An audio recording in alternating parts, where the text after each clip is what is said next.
Salut à toi cher humain et bienvenue sur Gaming News Planet. Aujourd'hui, 3 news. Crysis 2, un remaster en approche. Les développeurs de Metro sur une nouvelle licence.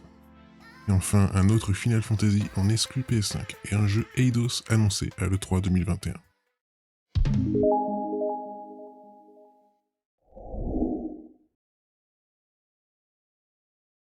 On se retrouve sur jeuxvideo.com. Initialement sorti en 2007, Crysis a eu droit à un remaster, disponible depuis le 23 juillet 2020.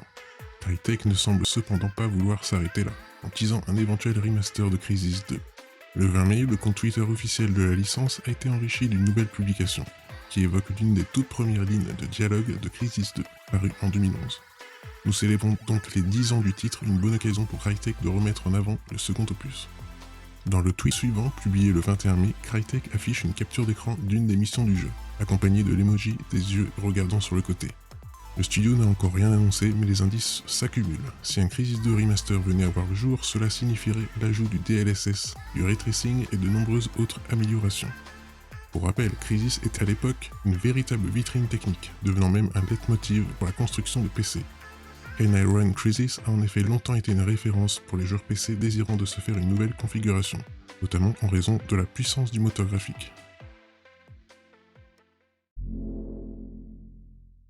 On se retrouve sur Jeux Vidéo Live, le studio Cat A Game recherche plusieurs artistes pour un nouveau FPS à l'univers atmosphérique, avec une grosse ambition, proposer l'environnement de jeux vidéo le plus vivant jamais créé. Une offre d'emploi publiée par Cat A Games, les concepteurs de la franchise de FPS Metro travaillent actuellement sur une nouvelle licence qui devrait être assez proche de ce qu'on connaît d'eux, si l'on en croit les descriptions faites sur la page de recrutement. À la recherche notamment d'un concept artiste pour les environnements, Cat A cherche à créer un nouveau jeu dans un univers crédible. On apprend également que les recrues doivent avoir une certaine appétence pour les FPS, ce qui oriente le jeu vers un shooter du même type que Metro 2033 et ses suites. Enfin, les artistes doivent concevoir des univers réalistes mais astucieux et atmosphériques. Des termes marketing qui ne veulent pas dire grand chose mais démontrent un gros travail de création artistique autour de cette nouvelle IP. La page de recrutement d'un senior technical artist indique d'ailleurs que la recrue devra créer l'environnement de jeux vidéo le plus vivant jamais créé, rien que ça. Le tout sera développé sur le nouveau moteur graphique maison du studio, qui a l'air d'être une grosse promesse technique. Et enfin, on se retrouve toujours sur Jeux Vidéo Live, et si en plus de FF16, il y avait un autre jeu Final Fantasy en exclu PS5. C'est ce que laisse entendre de rumeurs partagées par une source sérieuse. Connu pour la fiabilité de ses leaks sur Square Enix, dont des infos sur Life is Strange 2, il y a quelques temps, l'insider Naftra récidive en dévoilant une partie des plans de l'éditeur japonais pour l'E3 2021, qui réserverait une très grosse surprise. Square Enix annoncerait un Final Fantasy exclusif à la PS5 et on parle bien d'un nouveau jeu, pas de FF16.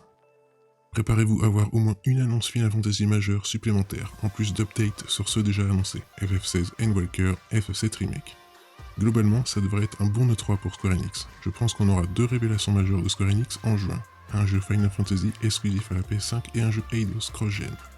L'insider précise qu'il ou elle ne connaît pas le programme exact de Square Enix pour l'événement estival, mais qu'en se basant sur les jeux en développement à sa connaissance de leur avancée et de leur fenêtre de sortie, ce serait plus que probable que le Final Fantasy PS5 soit révélé à ce moment-là.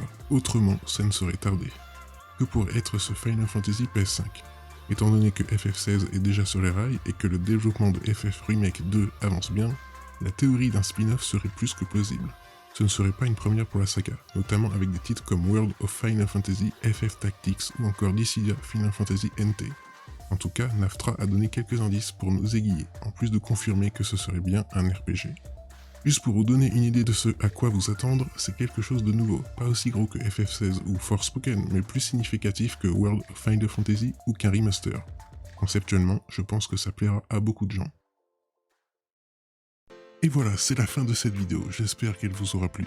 Si c'est le cas, n'oublie pas de mettre un like, de t'abonner, d'activer la petite cloche et de me suivre sur Twitter. Et moi je te dis à la prochaine, cher humain.